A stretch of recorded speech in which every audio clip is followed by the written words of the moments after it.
I hear you want to be a full-time content creator. Great, let's do it, because you are not too late. You are right on time. You are right where you need to be for your journey. This video is going to teach you how you're going to become a full-time content creator. As always, timestamps are below. Use them if you need them. Grab a pen, piece of paper, let's get into it. Step 1, know the plan. You would be surprised how many people skip this step. The reason we start with this is because it's the obvious key to reverse engineering your path to success. Like if you know you want to be a food taste tester, you know exactly the type of content to study and create instead of mindlessly following trends that aren't going to get you to where you want to be. So how do you gain this sort of clarity? How do you figure out what type of creator that you want to be if you don't already know? AKA your personal brand, if you will. Before you start posting like crazy, know what your end goal is. You know, the whole like start with the end in mind. So take a moment to ask yourself these questions. What's the dream? Not what do you think you should do or have to do? No, what is the dream? In a perfect world, what do you want to be known for as a creator in the next 3 years? What path would you pursue if you knew you couldn't fail? If you have an answer, let me know in the comments. I'd love to create a space where we encourage each other on this journey. And if you don't have an answer, that's fine. Feel free to pause this video, write those questions down, and journal about them if you need. I try to make sure that with every tip that I give you in this video, you will also get a takeaway or you'll be able to take action immediately after watching the video. So journaling could be that first action that you could take. But basically, this is something that I start all of my students with. Getting clarity on the goal, because with most of them, deep down, they know exactly what they want to do, but for some reason there's overthinking happening, or maybe they heard advice somewhere that contradicts their dreams, so they try to change things up and do something else because they feel like they have to do something else. But you have to trust that your gut, desires, and intuition will lead you to the right path. And if for some reason you still have no idea what sort of creator you want to be, you just know like deep down you have that desire to become a creator, you have to be somebody who is willing to take action without that clarity. Be willing to create content without having a plan in place. I know this video is literally me breaking down a plan, but if having some sort of perfect plan in place is literally the thing that is stopping you from creating and moving the needle forward, you have to be okay with not having a plan and just starting anyway. I feel like those are the two common creators that I see. Usually it's students who they know exactly the creator they want to be, so creating that plan feels really natural to them. That's typically what I teach because, again, having a plan is great. It helps you reverse engineer your goals. But on the other hand, there are students who genuinely have no idea how they want to show up, how they want to be a creator in the space, and that's okay too. If you fall into that category, you have to understand that you will probably be a person who needs to take action before you gain clarity. Whereas this category, these are the people that they have clarity and it helps them take action. You might be in the other category where action will bring the clarity. All right, let's jump to step 2, set yourself up for success. This could be where you start to prepare your income stream. Again, this is another one that a lot of people skip because they want to get to like the good stuff, the growth hacks, the secret viral tips, and they just want to blow up, go viral. But if you want to become a full-time creator, literally all you have to do is spend maybe a day doing this one thing, and it could save you a lot of time and money in the future. And that's by either starting an email list or starting with creating a digital product of some sort. Why is this important? I'll talk a little bit about the email list importance and also digital product importance. I had a student who came to me and she was like, I want to hit 10,000 followers on Instagram. And I was like, great, let's do it. Let's start an email list. It took her less than a day to set up her freebie and email list. It was that simple. What is a freebie? What is an email list? Basically, a freebie is some sort of free offer that you give to your audience completely for free. The only thing that you ask for in exchange is their email address. So as somebody downloads this free offer that you have for them, in exchange, you get a list of email contacts that you own, not controlled by any sort of algorithm, which is super powerful these days with all the craziness through social media, people's accounts getting hacked. I had my YouTube channel hacked. You can watch that video here, how I got it back. You never know what can happen to your social platforms, and that's why it's so so important to start growing your email list from zero, because as your account grows and as your social media grows, your email list also grows. So many people are fearful with this whole TikTok ban stuff that is happening. There's so many creators who might be losing their platforms, or if they have an email list, they still have their community, a list of email contacts that they own. They could contact their people, let them know, hey, I'm gonna be on this platform. Hey, I'm dropping a digital product. Is just such an important thing to have as a creator. And I know you might not see it now, but trust me, it's so simple to set up. I'll show you how to do that in a second. And then same thing with the digital product. If you want to be a full-time content creator, if you're somebody who already knows the type of creator that you want to be, you can create a paid digital product of your choice. It could be an ebook, guide, templates, mini trainings, mini course, or full course. Like, you can make a digital product now, get that set up so that when you blow up, when you start creating content, when you start getting traffic to your profile, your link in bio, you're getting sales passively because you already set up the systems to make money. I have my computer pulled up. I'm going to quickly show you how to create either a free resource or a paid digital product really quickly to help you come up with an idea for a free resource or a paid digital product. Simply look at your competitors or your niche neighbors, see what sort of things they're offering. What do they offer for free? What do they offer that's paid? Can you offer something similar and have your own twist to it? So study people in your audience. If that doesn't work for you, I like to use Pinterest. You can literally go to Pinterest and type in your niche. So if you are a travel creator, I usually do fitness as an example. I'm gonna say if you're a travel creator, you know that's the niche you wanna be, you wanna figure out what sort of offer you could create in that niche, just go to Pinterest, type in travel, and then see what sort of suggestions happen below. So I think travel essentials, already that would be a great free resource, a list of travel essentials. Let's see how other people phrase the title. Essential solo travel packing list. Perfect, that's a great idea for a free resource. I am going to go to Canva. Canva is completely free. I'm gonna look up in their templates. They have all sorts of templates. If you wanna make an ebook or a guide, literally just look up ebook, e-guide. They have plenty of templates there, but because the free resource we're going to be creating is a travel checklist, I'm just gonna see if they have already something made. Oh, wonderful. Wow, all these are great. You're gonna pick one that does not have the crown. The crown means that it's pro, so you'd have to pay to use it, but these look like these are free versions. And then you just open it, you customize the template, you change the branding to your branding, and of course you make sure it's your idea. You're gonna actually maybe fill in the blanks, maybe give suggestions, maybe add a cover page. That's the title page, an intro to you page. You know, you're gonna customize it to make it your own. When you're done, you're going to download it. You're going to save it as a PDF, and then you're going to download that PDF. Now, how do you get it set up to actually offer to people? How do people download it? How do you get that exchange of email? How does somebody buy a digital product from you? I personally prefer to use Stan. Stan is what I recommend to all of my students, all creators, everybody in the entire world literally loves Stan. I've been obsessed with them for like 2 years now. I wish it existed when I started as a creator because it's the only tool you need to make money as a creator. It's fan-freaking-tastic. So you're gonna go to your store. You're going to scroll down, add a product, and then this is where you could choose the type of product that you're going to offer. If you are selling a digital product, choose digital product, because here is where you could choose the price, how much to charge for it.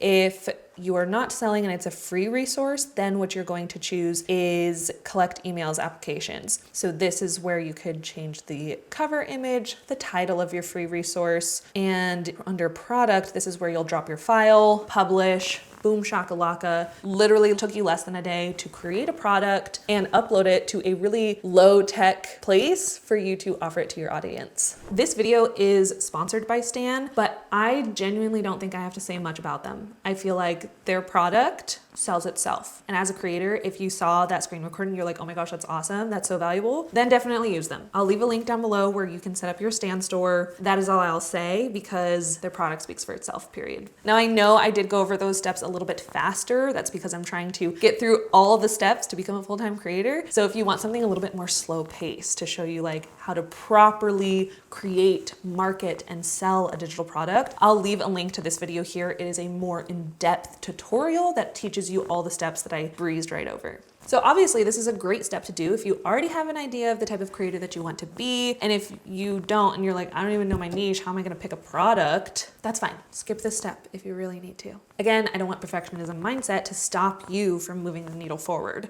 But as soon as you have that aha moment where you've been creating and you're like, okay, I think I found my lane, come back and do this step before popping off, before going viral, because that's really what's going to help you and your income grow together as a creator. Step number 3, let's talk about creating content. You know your vision. You now have a way to make money or keep track of your audience via email lists. So now it's time to start creating. There's a lot that goes into creating, coming up with content ideas, scripting, outlining, filming, editing, getting the video ready to post, and then posting it.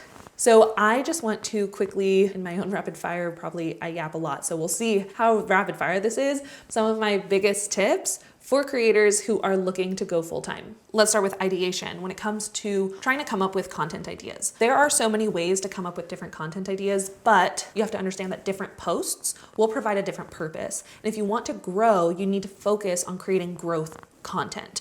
Now, there are 2 main ways that I've tested, my students have tested, and have proven time and time again to help with growth. And those are SEO and utilizing your niche neighbors. There's a few reasons that SEO works wonders. SEO, if you don't know, stands for search engine optimization. That's a fancy schmancy definition, search engine optimization. Basically, it just means you're gonna use the search engine on whatever platform you're trying to grow on as a tool to help you predict what your audience wants to see. You're just using the search engine as a tool. That's pretty much it. Let me show you how to do it very, very simply. If I'm on YouTube and I wanna grow on YouTube, you could do this on any platform. It doesn't have to just be YouTube. But if I wanna make yoga videos, switched niches. First I was in travel, now I'm in yoga. If I wanna make yoga videos, all I have to do is type in yoga. Again, we kind of did this already with Pinterest, but now we're doing it for coming up with content ideas. And this is going to tell us what the top searches are on YouTube right now. What are people searching for when it comes to yoga? This. So I'm just scanning these suggested results to see if there's anything that makes sense for me to post. Again, we want to make sure it makes sense with our goals and who we want to be as creators. So yoga for beginners. Love that. That is a really good idea. Yoga for toddlers, interesting. I'm just going to type in a random letter and see what the rest of the suggested results are. Yoga stretch, full body stretch. That's a good idea. So yoga full body, that could be a video. Yoga sculpting, strength building with yoga. That could be another video. So all these are video suggestions. Same thing with TikTok. If I go here and I type in running, anything that is suggested, video idea. It's telling us what our audience wants to see right now. And that's why following this method could help us increase views, because like your audience wants to see this. So you're just gonna make a video on it, boom shakalaka. Not only are you pleasing your audience, but you're also pleasing the algorithm. Now, if you really want to take it a step further, you can create an entire series around one of these phrases. So these phrases, if you want to get fancy, these are keyword phrases, and these are phrases that the algorithm actually studies to figure out who to put your content out to. So it'd be cool if you did like 20-day running challenge series for beginners, or like 10 days of top running tips for beginners. Boom. Then you have a series of 10 videos that are all about running for beginners, and you're really nailing that phrase over and over. So the algorithm knows the type of content you're creating. And if one of those videos pops off, the rest of the series has a really great chance to grow. The other way to come up with post ideas that you know will perform well is by analyzing your competitors or niche neighbors. Basically, you're just gonna go to that person's profile and you're gonna look at 2 things. You're gonna look at their latest viral post. And when I say viral, I just mean viral for them. What posts are performing above their average? So I'm just scrolling, looking to see what his average is. It looks like this one performed well above his average. Scrolling down, even like anything over 20,000 looks like it would be a viral for him. So this one, this one, this one, this one.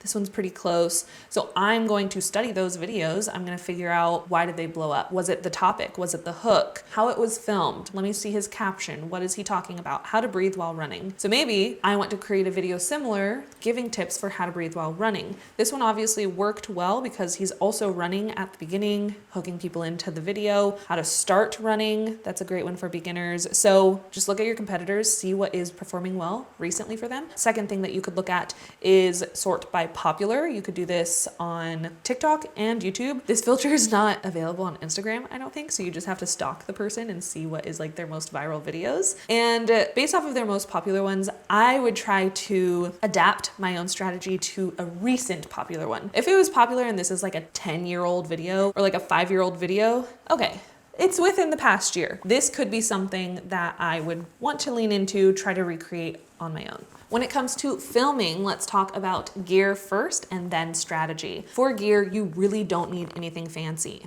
Anytime I film short form content, 95% of the time when I'm filming short form content, I'm just using my phone and the microphone that came with my phone. You know, like I'm not using a fancy mic, I'm not using a fancy camera or anything. Most of the time, I'm just using my phone. I've had 3 people in the last month, literally the last 30 days, come to me and be like, all right, I want to take this content creation thing seriously. What microphone should I buy? What mic goes well with my phone? And I'm like, honestly, your phone mic is pretty fine. Or if you have like Apple headphones for voiceover, that works great. Instead, what I encourage students to do, start with what you have. And then set a goal for yourself of like, okay, when I post for 3 months straight, that's when I know I'm very serious about this and I'll start investing in some gear. And then you could like invest in a tripod or a ring light or a mic or something, whatever you feel during that creative process, what you feel you need. Because you need to have that experience filming before you know the type of gear that you're going to need to upgrade with, instead of just like, oh, I need to buy gear because everybody has this mic. Like, you don't know if that's what you need until you create videos. That's about it. Now, when it comes to YouTube, I know YouTube's a little bit different. I will say though, when I started my YouTube channel, I was filming on my phone and editing on my phone. So it is possible to film and edit on your phone. Is it convenient and fun? Not always. So if you want more of like a camera recommendation, I think a good beginner camera is the Nikon Z30 Creator Kit. I have mine over there. That's my vlog camera. It's just like, I'm not very tech savvy. Like this whole setup looks super fancy. It's because my husband does it for me. I'm just a girl. I don't do it. He owned a production company and he was a videographer. So he sets that up for me. I'm not very tech savvy.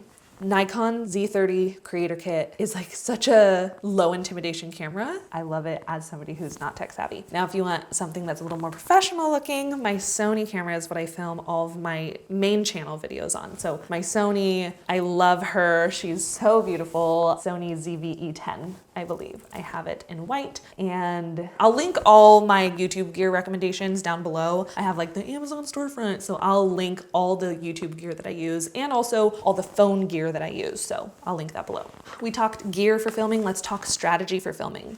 My biggest tips here is to just film, just create. Start creating if you haven't done that step yet. When you have a good understanding of like ideation, coming up with good topics that you know will grab your audience's attention, then I would say the next step is to focus on creating a good hook that will capture your audience's attention. And I have a whole video breaking down how to create viral hooks, so I'll link that video here as well. So many great resources for you. But basically, you want to make sure in the first 3 seconds of your video, you have a good audible hook, what is going to capture somebody's attention if they were to hear your video, a visual hook, something to capture them with like what you're doing in those first few seconds, and then textual, so text pops up on screen that captures somebody's attention. So if you could layer all 3 of those things together, then you're thinking through hooks really, really well. To help you with like text hooks, here are just a few hooks that you could use at the beginning of your video. You could say these verbally, you could have it text on screen. These are listicle type hooks, like 3 things that blah, blah, blah, 4 ways to blah, blah, blah.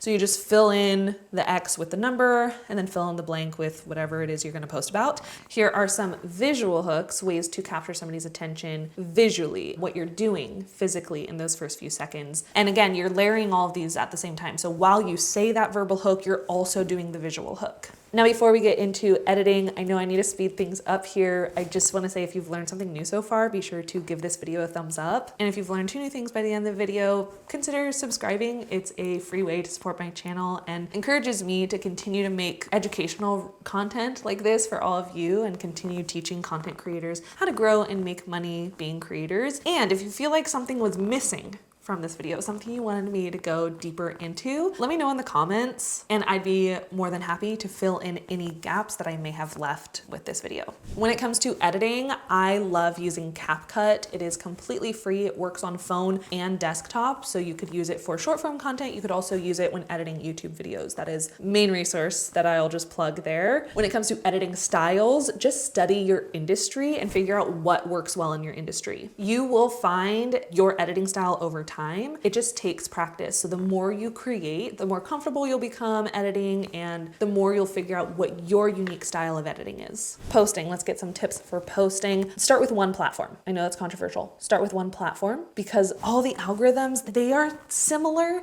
but they have different nuances. And if you're trying to like repurpose all the places and you're trying to grow multiple places, you're really not doing yourself justice or any of your platforms justice because your attention is split. You have 33% attention here, 33 here, 33 here, and you're trying to do all the things. But if you just picked one platform and you gave your 100% attention to that platform, figuring out the algorithm there, figuring out your audience there, the type of content that works well there, you're gonna grow so much faster. Again, this is an approach that I use with my students and it works so well for them. They're able to grow so much faster in a shorter amount of time on one platform, and then they get to figure out their groove with it. And then once they have their groove, then they're able mentally, physically, emotionally to add another layer to it. You don't have to be everywhere all at once in the beginning. When it comes to number of posts, it doesn't matter.